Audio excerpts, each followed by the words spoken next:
Steve Jobs has once said, being the richest in the cemetery doesn't matter to me.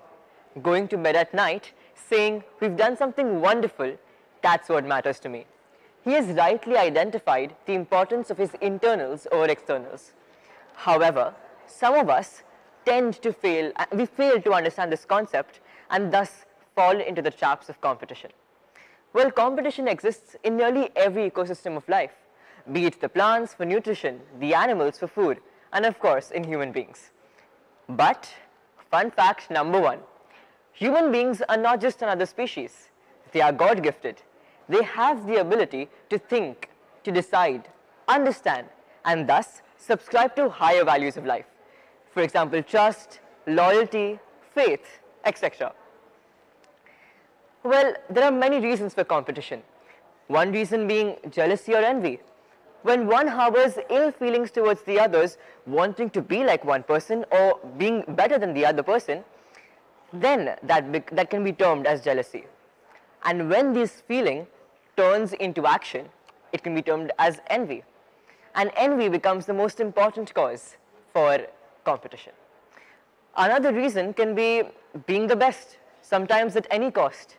When there are limited resources and the takers are high, competition is quite natural. Let's take an insight into 3 spheres. 1. Sports. Every sport has an element of competition, and there is this joy of pushing yourself towards the limits.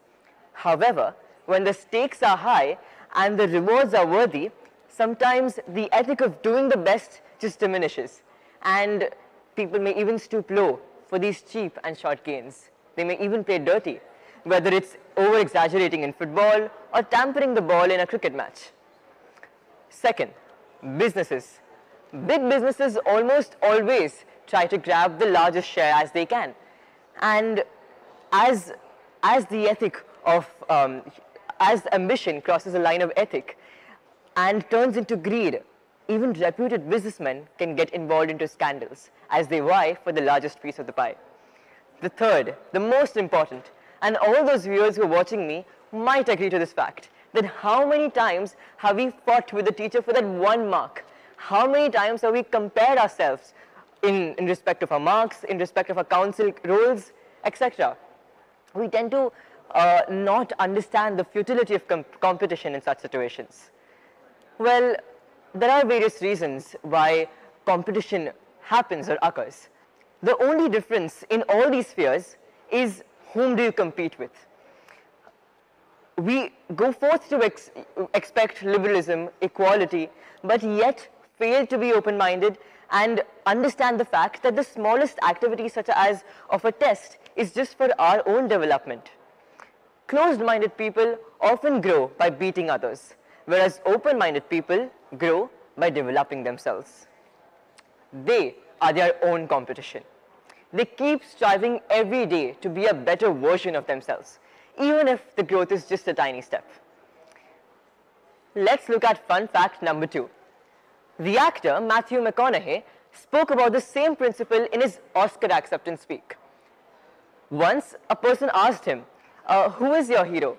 And he said, I have to figure that out. I don't know.